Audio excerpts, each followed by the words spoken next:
ಹನುಮ ಪ್ರಭು ಶ್ರೀರಾಮನ ಮೇಲಿಟ್ಟ ಭಕ್ತಿಯ ಬಗ್ಗೆ ಇಡೀ ಲೋಕಕ್ಕೆ ತಿಳಿದಿದೆ. ಆದರೆ ಹನುಮ ಮತ್ತು ರಾಮನ ಜನನಕ್ಕೆ ಒಂದೇ ಯಜ್ಞ ಕಾರಣ ಅನ್ನೋದು ಹಲವರಿಗೆ ಗೊತ್ತಿಲ್ಲ. ಈ ಕತೆ ಕೇಳಿ ತಿಳಿಯುತ್ತೆ. ಅಯೋಧ್ಯೆಯಲ್ಲಿ ದಶರಥ ಮಹಾರಾಜ ಮಕ್ಕಳಿಲ್ಲದ ಕಾರಣ ಪುತ್ರ ಕಾಮೇಷ್ಟಿ ಯಾಗ ನಡೆಸ್ತಿದ್ರು. ಈ ಕಾರ್ಯ ನಡೆಸಿಕೊಡ್ತಿದ್ದವರು ಋಷ್ಯಶೃಂಗ ಎಂಬ ಮುನಿ. ಯಜ್ಞದ ಕೊನೆಯಲ್ಲಿ ಅಗ್ನಿದೇವ ಪ್ರಸಾದ ನೀಡಿದ್ರು. ಮುನಿ ಋಷ್ಯಶೃಂಗ ದಶರಥನಿಗೆ ಈ ಪ್ರಸಾದವನ್ನ ಅವರ 3 ಪತ್ನಿಯರಾದ ಕೌಸಲ್ಯ, ಕೈಕೇಯಿ ಮತ್ತು ಸುಮಿತ್ರೆಗೆ ನೀಡುವಂತೆ ಹೇಳ್ತಾರೆ. ಅದರಂತೆ ಯಜ್ಞದ ಪ್ರಸಾದವನ್ನ ಕೌಸಲ್ಯ, ಕೈಕೇಯಿಗೆ ನೀಡಿ ಸುಮಿತ್ರೆಗೆ ಕೊಡಲು ಬರ್ತಿದ್ದಂತೆ ಎಲ್ಲಿಂದಲೋ ಬಂದ ಪಕ್ಷಿಯೊಂದು ದಶರಥನ ಕೈಯಿಂದ ಪ್ರಸಾದವನ್ನ ಕಸಿದುಕೊಂಡು ಹಾರಿ ಹೋಗುತ್ತೆ.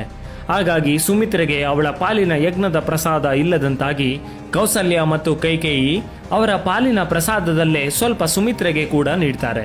ದಶರಥನ ಕೈಯಿಂದ ಪ್ರಸಾದವನ್ನ ಕಸಿದುಕೊಂಡು ಹಾರಿ ಹೊರಟ ಪಕ್ಷಿ ಹಲವು ಸಮಯದ ನಂತರ ಆಕಾಶದಲ್ಲೇ ಒಂದು ಸುಂದರ ಯುವತಿಯಾಗಿ ಬದಲಾಗಿತ್ತು. ಈಕೆ ಒಬ್ಳು ಅಪ್ಸರೆಯಾಗಿದ್ದು, ಆದರೆ ಮುನಿಯ ಶಾಪದಿಂದ ಪಕ್ಷಿಯ ರೂಪ ಪಡೆದಿದ್ಲು ಮತ್ತು ಈ ಶಾಪ ವಿಮೋಚನೆಗೆಂದೇ ದಶರಥನ ಕೈಯಿಂದ ಯಜ್ಞದ ಪ್ರಸಾದವನ್ನ ಕಸಿದುಕೊಂಡು ಹೋಗಿದ್ಲು. ಇತ್ತ ಆಕಾಶದಲ್ಲೇ ಅಪ್ಸರೆಯಾಗಿ ಬದಲಾದ ಪಕ್ಷಿಯ ಕಾಲುಗಳಿಂದ ನೆಲಕ್ಕೆ ಬೀಳುತ್ತಿದ್ದ ಪ್ರಸಾದವನ್ನ ಶಿವನ ಆಜ್ಞೆಯಂತೆ ವಾಯುದೇವ ಮೆಲ್ಲಗೆ ಗಾಳಿಯಲ್ಲಿ ತೇಲಿಸುತ್ತಾ ಕಿಷ್ಕಿಂಧೆಯ ಕಡೆಗೆ ತಿರುಗಿಸಿದ್ದ. ಕಿಷ್ಕಿಂಧೆಯಲ್ಲಿ ಆಗ ತಾನೇ ಶಿವನ ಪೂಜೆ ಮುಗಿಸಿ ಕೇಸರಿ ಮತ್ತು ಅಂಜನಾ ದೇವಿ ಕೈ ಮುಗಿದು ತಮ್ಮ ಕೈಯನ್ನ ಕೆಳಗೆ ಬಿಡ್ತಿದ್ರು. ಅದೇ ಸರಿಯಾದ ಸಮಯಕ್ಕೆ ಅಯೋಧ್ಯೆಯಲ್ಲಿ ದಶರಥ ಮಾಡಿಸಿದ ಪುತ್ರ ಕಾಮೇಷ್ಟಿ ಯಜ್ಞದ ಮತ್ತು ವಾಯುದೇವ ತೇಲಿಸಿಬಿಟ್ಟ ಪ್ರಸಾದ ಅಂಜನಾ ದೇವಿಯ ಕೈ ಸೇರಿತ್ತು.